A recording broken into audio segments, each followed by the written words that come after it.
Supply function के बारे में बात करें हम लोग,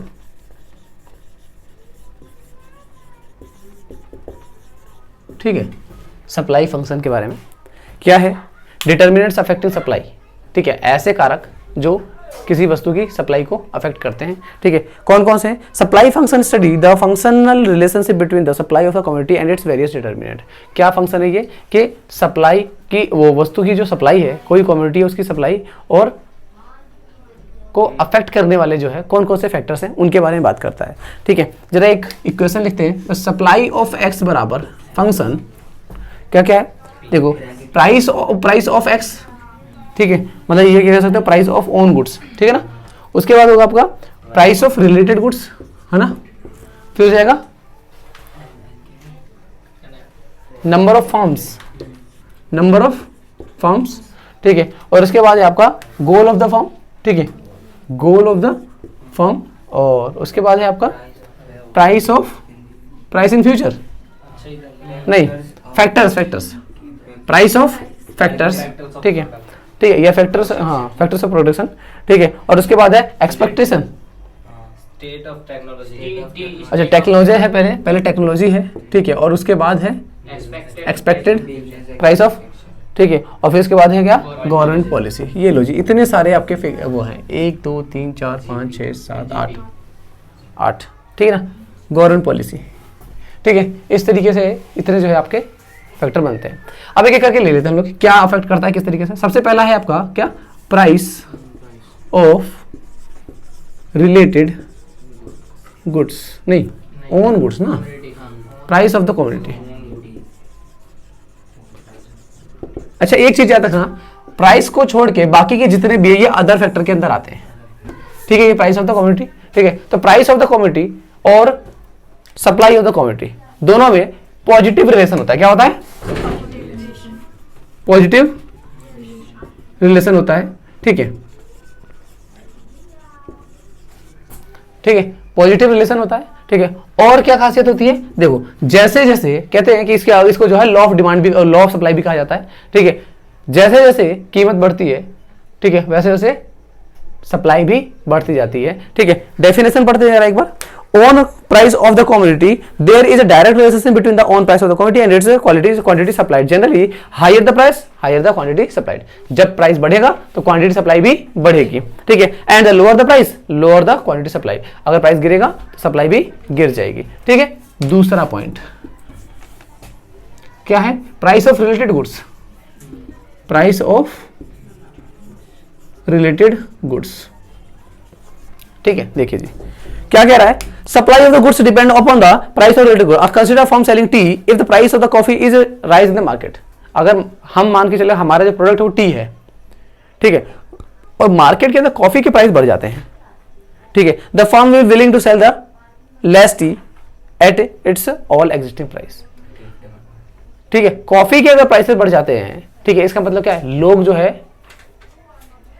टी का डिमांड ज्यादा करेंगे, बट यहाँ तो कुछ और बोल रहा है ना। Supply of goods depend upon the price of related goods, price of related goods, ठीक है। Consider a firm selling tea, एक फर्म जो है वो टी बेचती है। If price of coffee is rising in the market, अगर मार्केट के अंदर प्राइस, कॉफी के प्राइस अगर बढ़ जाएंगे, the firm will be willing to sell tea at a existing price less tea, मतलब उसी प्राइस पे जो है वो कम बेचना शुरू करेगा। क्यों कम बेचेगा? क्योंकि उसको दिख रहा है भाई कॉफी के रेट बढ़ गए पर हमारे रेट नहीं बढ़े, तो हमारे रेट एक तरीके से घट गए, कंपैरिजनली घट गए।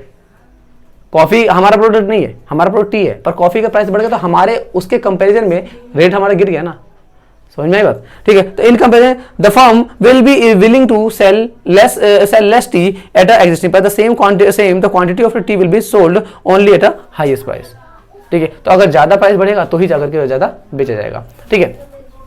Price of related goods. Third है पॉइंट आपका क्या है, नंबर ऑफ फॉर्म्स। देखो जी नंबर ऑफ फॉर्म्स का क्या है, market supply of commodity depend upon the number of forms in the industry, increase in the number of forms imply the increase in the market supply.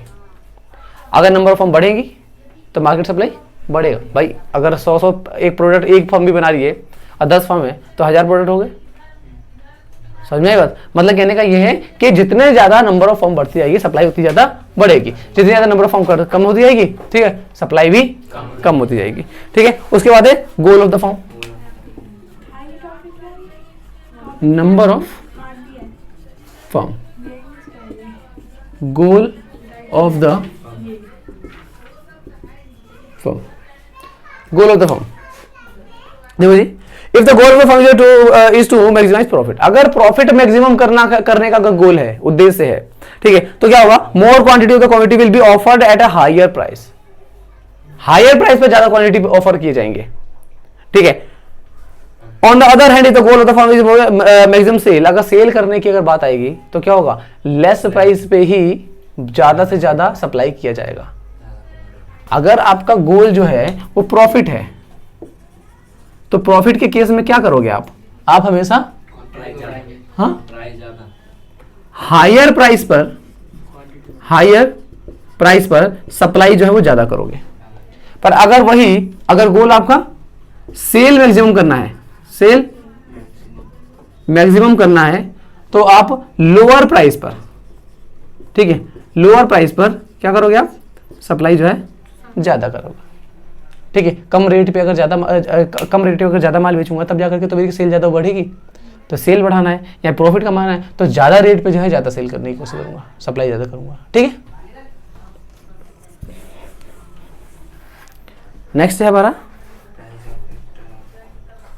Price of factor of production, price of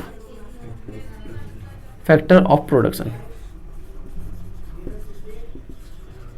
देखिए जी, क्या है price, मतलब अगर आप जो वस्तु बना रहे हो उसके लिए जो रॉ मटेरियल आ रहा है या बनाने के लिए जो भी चीजें लग रही हैं वही अगर महंगी हो जाएगी तो आप जो है सप्लाई कम कर दोगे, क्योंकि महंगा पड़ेगा आपको, ठीक है। पर अगर वो चीज सस्ती मिलने लग जाएगी तो आप सप्लाई ज्यादा करने लग जाओगे, समझिए बात। अब ये पेन बनाने के लिए अगर प्लास्टिक महंगी हो जाए तो मैं पेन की क्वांटिटी थोड़ी कम कर दूंगा बनाना, ठीक है। पर अगर पेन की क्वांटिटी अगर रॉ मटेरियल और सस्ता मिल रहा है तो मैं ज्यादा सप्लाई करूंगा, ठीक है। नेक्स्ट आपका स्टेट ऑफ टेक्नोलॉजी, अगर टेक्नोलॉजी में बढ़ोतरी हो रही है, टेक्नोलॉजी अपग्रेड हो रही है तो ऑब्वियसली बात है सप्लाई बढ़ जाएगा। पुरानी टेक्नोलॉजी कम यूनिट बनाती होगी, ज्यादा नई टेक्नोलॉजी ज्यादा यूनिट बना रही, अच्छी क्वालिटी का प्रोडक्ट बना रही होगी, ठीक है। नेक्स्ट आपका एक्सपेक्टेड फ्यूचर प्राइस, अगर फ्यूचर में प्राइस बढ़ने वाले हैं, तो अभी सप्लाई कम करेंगे हम, अभी सप्लाई कम करेंगे ना, फ्यूचर में बढ़ाएंगे ना फिर सप्लाई को, जब जो है वो प्राइस बढ़ेंगे। अगर फ्यूचर में प्राइस घटने वाले हैं तो अभी सप्लाई को हम बढ़ा देंगे, ज्यादा सप्लाई नहीं कर देंगे इस टाइम पे, ठीक है ना।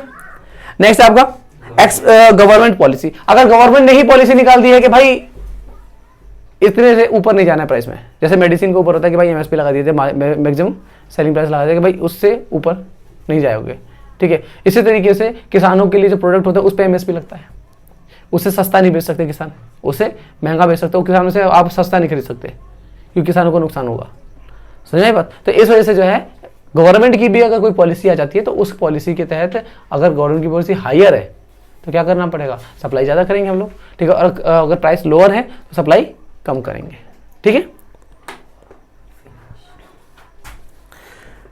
Taxation and subsidy policy of the government also impact the market policy of the community, increase the tax. अब देखो गवर्नमेंट ने अगर टैक्स बढ़ा दिया तो आपको वो चीज़ महंगी पड़ने लग जाएगी, वही चीज़ रॉ मटेरियल महंगा पड़ेगा, हर चीज़ पे टैक्स लगेगा, ठीक है। तो आप कम माल बनाओगे। पर अगर टैक्सेशन या सब्सिडी दे दी गई आपको, टैक्सेशन में छूट दे दी गई, सब्सिडी जिसे कहते हैं, ठीक है, तो वो क्या होगा, फिर आप सप्लाई बढ़ाओगे ज़्यादा, ठीक है।